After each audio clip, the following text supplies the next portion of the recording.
A few years back, I had funds stuck on a centralized exchange for 11 days. Not hacked, not lost, just stuck. A verification queue, then a manual review, then an email chain that went nowhere for a week and a half. And the frustrating part wasn't even the wait. It was the realization that I had no leverage in that situation whatsoever. The platform held the funds, so the platform set the timeline. And that experience is honestly what pushed me into seriously researching the non-custodial side of this space. Because the question it raised was simple. Why am I giving someone else that kind of power over my own assets in the first place? That question led me to where I am now, several months into consistently using a no KYC, non-custodial swap service as my primary tool for moving between assets. And today I want to show that in real time and then explain the underlying mechanics of why this particular platform specifically.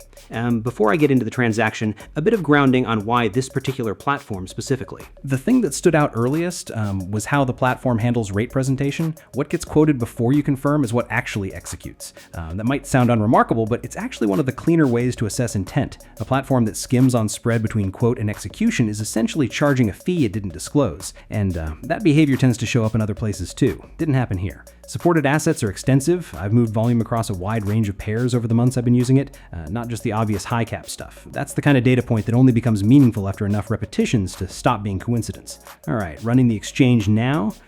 Doing USDT to BNB, nothing complicated, good for showing the steps without any distractions. So here's the main screen, selecting USDT as the outgoing asset. That's set. BNB on the receiving side. Confirmed, and just below that, the rate card is already showing. Exchange rate, fee, expected time to settlement. All of that lines up with where things are sitting in the market right now. Looks right, moving forward. Destination address field here. USDT address goes in. There's a refund address option as well. I always fill that in, it's just a sensible precaution. And an email field for notifications if you want them.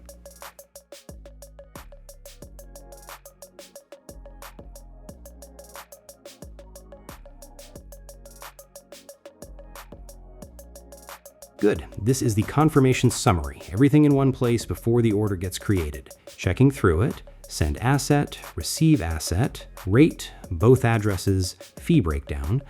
Every number and address matches exactly what was on the setup screen. No drift, no changes between steps. Accepting the privacy policy and creating the order.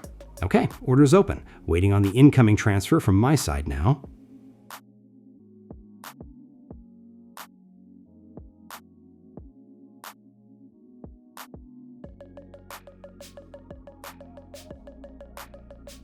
Okay, that's gone through, confirming on my end, and it's running.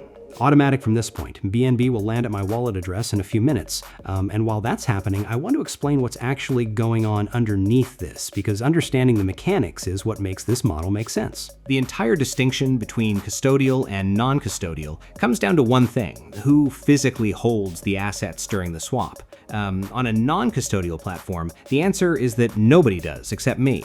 There's no step in this process where the USDT lands in a wallet owned by the service before it gets converted.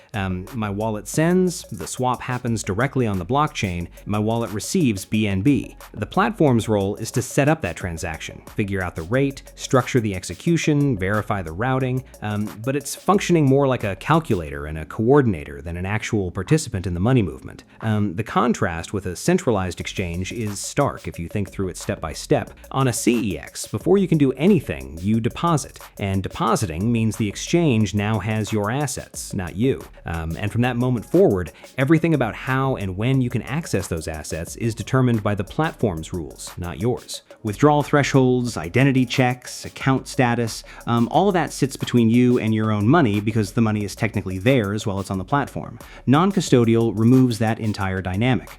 No deposit step, no accounts to restrict, no scenario where a problem on the platform side creates a problem on my side. The blockchain settles the transaction on its own terms, and those terms don't include waiting for a customer service queue.